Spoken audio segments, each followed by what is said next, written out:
The Lion, the Witch, and the Wardrobe. Chapter 6, Into the Forest. I wish the McCready would hurry up and take all these people away, said Susan presently. I'm getting horribly cramped. And what a filthy smell of camphor, said Edmund. I expect the pockets of those coats are full of it, said Susan, to keep away moths. There's something sticking to my back, said Peter. And isn't it cold? Said Susan. Now that you mention it, it is cold, said Peter. And hang it all, it's wet too. What's the matter with this place? I'm sitting on something wet. It's getting wetter every minute. He struggled to his feet. Let's get out, said Edmund. They're gone. Oh, said Susan suddenly, and everyone asked her what was the matter.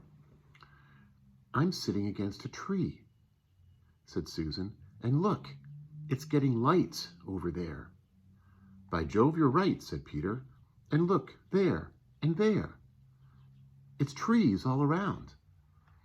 And this wet stuff is snow. Why, I do believe we've got into Lucy's wood after all. And now there was no mistaking it, and all four children stood blinking in the daylight of a winter day.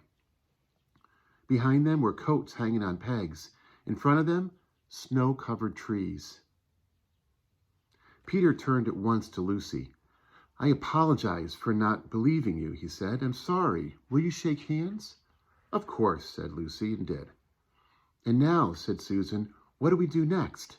Do, said Peter. Why, go and explore the wood, of course. Ugh, said Susan, stamping her feet. It's pretty cold. What about putting on some of these coats? They're not ours, said Peter doubtfully. I'm sure nobody would mind, said Susan. It isn't as if we wanted to take them out of the house. We shan't take them even out of the wardrobe. I never thought of that, Sue, said Peter. Of course, now that you put it that way, I see. No one could say that you had bagged a coat as long as you leave it in the wardrobe where you found it. And I suppose this whole country is in the wardrobe. They immediately carried out Susan's very sensible plan. The coats were rather too big for them, so they came down to their neat heels and looked more like royal robes than coats when they put them on. But they all felt a good deal warmer, and each thought the other looked better in their new get-ups and more suitable to the landscape. We can pretend we are Arctic explorers, said Lucy.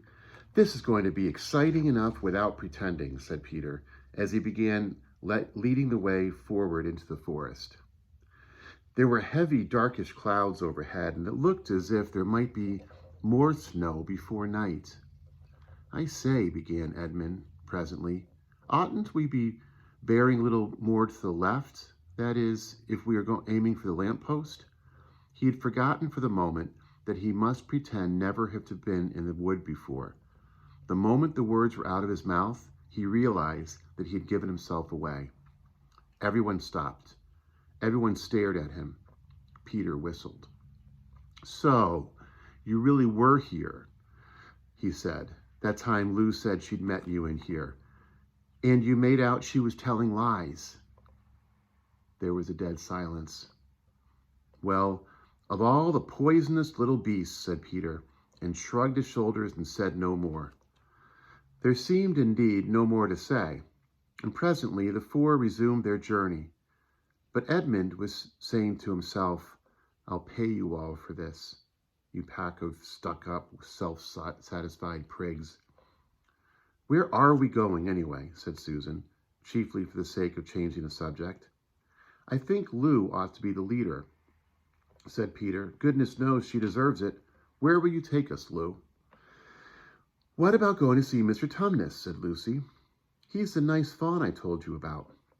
Everyone agreed to this, and off they went, walking briskly and stamping their feet. Lucy proved a good leader.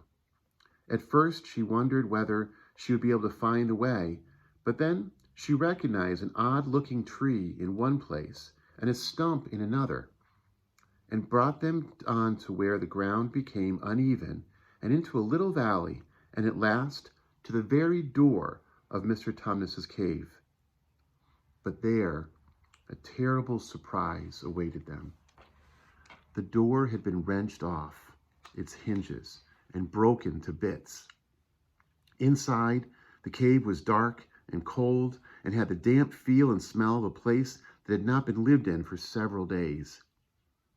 Snow had drifted in from the doorway and was heaped on the floor, mixed with something black, which turned out to be the charred sticks and ashes from the fire. Someone had apparently flung it about the room and then stamped it out. The crockery lay smashed on the floor, and the picture of the fawn's father had been slashed into shreds with a knife. "This is a pretty good washout," said Edmund. "Not much good coming here." "What is this?" said Peter, stooping down. He had just noticed a piece of paper which had been nailed through the carpet to the floor. "Is there anything written on it?" said Susan. "Yes, I think there is," answered Peter, "but I can't read it in this light. Let's get out into the open air." They all went into the daylight and crowded round Peter as he read the following words. "The former occupant of these premises, the fawn Tumnus, is under arrest and awaiting his trial on charge of high treason against Her Imperial Majesty Jadis, Queen of Narnia, Chantelaine of Cair Paravel, Empress of the Lone Islands, etc. Also of comforting her said Majesty's enemies, harboring spies, and fraternizing with humans. Signed, Mogram, Captain of the Secret Police. Long live the Queen." The children stared at each other. "I don't know that I'm going to like this place after all," said Susan. "Who is this Queen, Lou?" said Peter. "Do you know anything about her?" "She isn't a real queen at all," answered Lucy. "She's a horrible witch. The White Witch. Everyone, all the wood people here hate her. She has made an enchantment over the whole country so that it always is winter here and never Christmas." I wonder if there's any point in going on," said Susan. "I mean, it doesn't seem particularly safe here, and it looks as if it won't be much fun either. And it's getting colder every minute. And we brought nothing to eat. What about just going home?" "Oh, but we can't, said Lucy suddenly. "Don't you see? We can't just go home, not after this. It's all on my account that the poor fawn has got into this trouble. He hid me from the witch and showed me the way back. That's what it means by comforting the Queen's enemies and fraternizing with humans. We simply must try to rescue him." "A lot we could do," said Edmund, "when we haven't even got anything to eat." "Shut up, you," said Peter, who was still very angry with Edmund. What do you think, Susan?" "I have a horrid feeling that Lou is right," said Susan. "I don't want to go a step further, and I wish we'd never come. But I think we must try to do something for Mr. whatever his name is. I mean, the fawn." "That's what I feel too," said Peter. "I'm worried about having no food with us. I'd vote for going back, getting something from the larder, only there doesn't seem to be any certainty of getting into this country again once you've got out of it. I think we'll have to go on." "So do I," said both the girls. "If only we knew where the poor chap was imprisoned," said Peter. They were all still wondering what to do next when Lucy said, "Look, there's a robin with such a red breast. It's the first bird I've seen here. I say, I wonder, can birds talk in Narnia? It almost looks as if he wanted to say something to us." Then she turned to the robin and said, "Please, can you tell us where Tumnus the fawn has been taken?" As she said this, she took a step toward the bird. It at once flew away, but only as far as the next tree. There it perched and looked at them very hard, as if it understood all that they had been saying. Almost without noticing that they had done so, The 4 children went a step or two nearer to it. At this, the bird flew away again to the next tree and once more looked at them very hard. You couldn't have found a robin with a redder chest or a brighter eye. Do you know, said Lucy, I really believe he means us to follow him. I have an idea he does, said Susan. What do you think, Peter?